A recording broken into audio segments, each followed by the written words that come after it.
आजकल Omicron virus का कहर ज़ोरों पर है। देश के सभी भागों में क्या बच्चे, क्या बूढ़े, क्या वयस्क, हर कोई ओमिक्रॉन या कोरोना से ग्रसित है।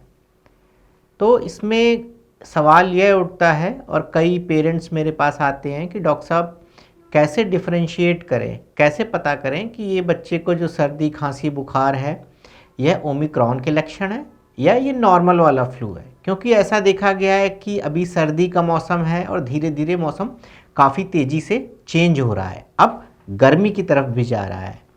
तो इस खास मौसम में सर्दी खांसी और बुखार का होना बड़ा ही लाजमी है।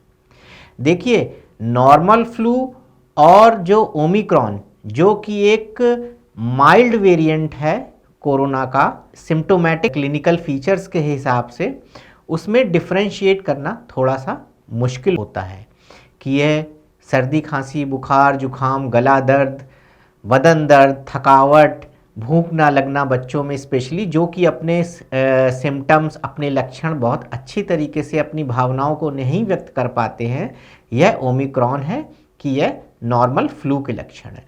बट एक दो चीज़ें हैं जिनसे हम थोड़ा सा यह अंतर कर सकते हैं कि ये कोरोना या कोविड ओमिक्रॉन है कि ये नॉर्मल फ्लू वायरस है।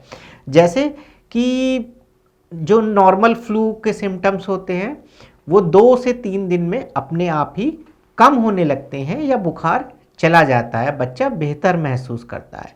लेकिन ओमिक्रॉन के साथ यह थोड़ा सा मुश्किल होता है कि बच्चा 3 दिन में ही ठीक हो जाए। यूजुअली जो ओमिक्रॉन का बुखार होता है वो 4 से 5 दिन या उससे ज़्यादा समय भी ले लेता है।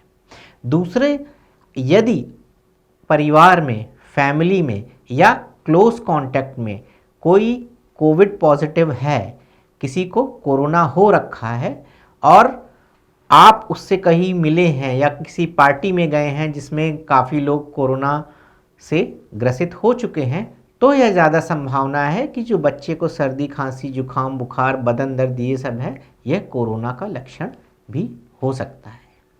किंतु यदि बच्चे का बुखार 3 दिन में नहीं ठीक हो रहा है, बच्चे की हालत बिगड़ रही है, उसकी सर्दी खांसी उसके सिम्टम्स बढ़ रहे हैं, तो अपने पीडियाट्रिशियन से संपर्क करके आप कोरोना की जांच अवश्य कराएं तथा यथासंभव ट्रीटमेंट लें।